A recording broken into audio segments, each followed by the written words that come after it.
When you get to know an animal really well, and you can actually enter its world, start hearing things that you didn't realize were there.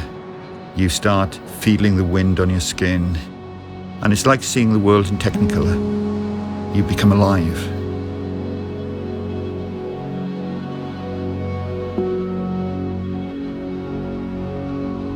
Climate change is robbing the world of its biodiversity, its only natural defense against rising carbon levels. We are facing the greatest environmental catastrophe of our time. The world is sick, and the condition, if left untreated, may well be terminal. Copy that. Sounding great, Carl. Thank you.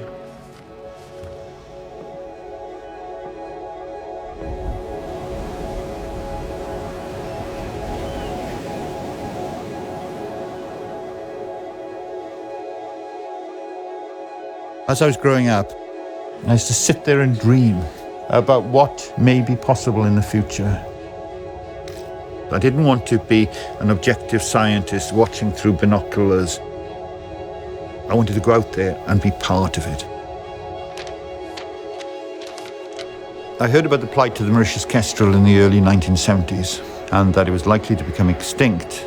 I remember thinking I could save that. I had a telephone call saying that a job was coming up in Mauritius. And that was the moment I knew that my life was going to change forever.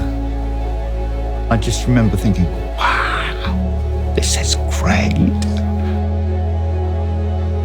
I've never wanted anything more than this in my whole life.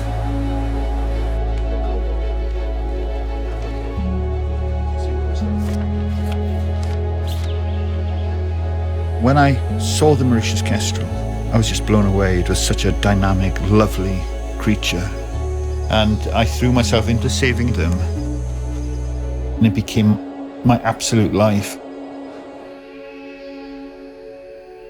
Mauritius is a paradise island, but it's just a veneer which is hiding a devastated ecosystem. We found 6 eggs. I put them in an incubator. I slept on the floor of the room where the incubator was, and I waited for them to hatch. And they all died. I was just devastated. Deep down, I felt that I was responsible.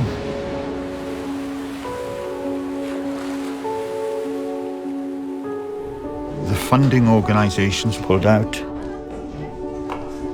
And I was told time and again that it was a hopeless situation.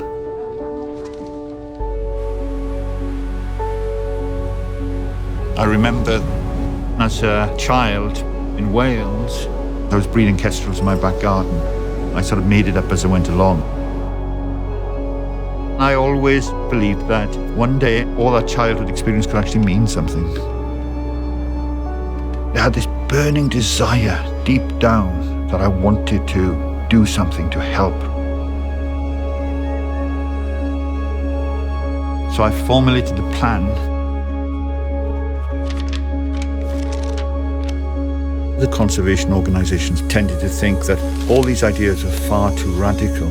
I was being told time and again, we can't be involved with that.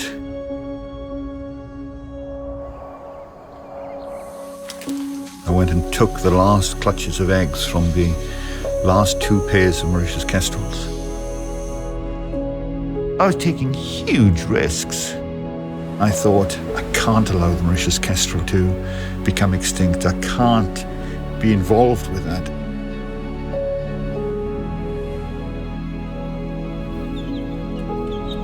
We succeeded in rearing 3 young. I spent days, weeks living with them. I just was blown away with, the emotion was just so strong.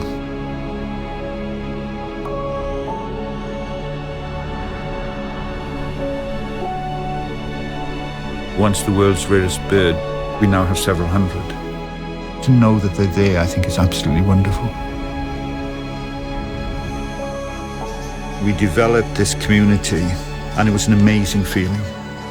You're bringing in people who really want to make a difference. You've got huge amounts of passion and drive. People who want to change the world.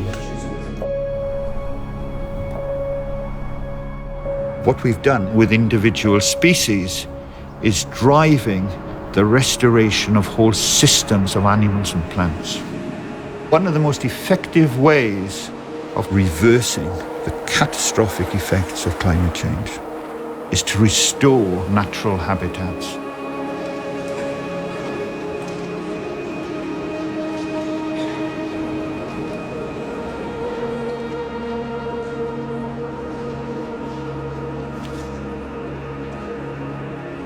In the young people of today, I see that spirit which was driving me 40 years ago. After saving the Mauritius kestrel, he went on to save a further 8 species from certain extinction. Please welcome to the stage Professor Carl Jones.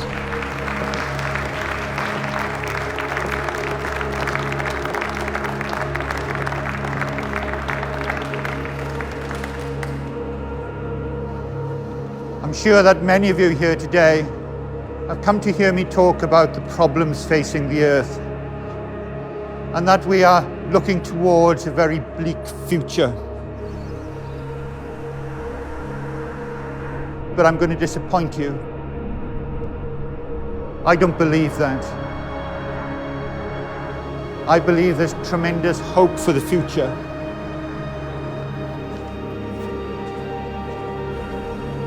Human beings have caused the problem, but very often we've stood back and expected nature to sort itself out.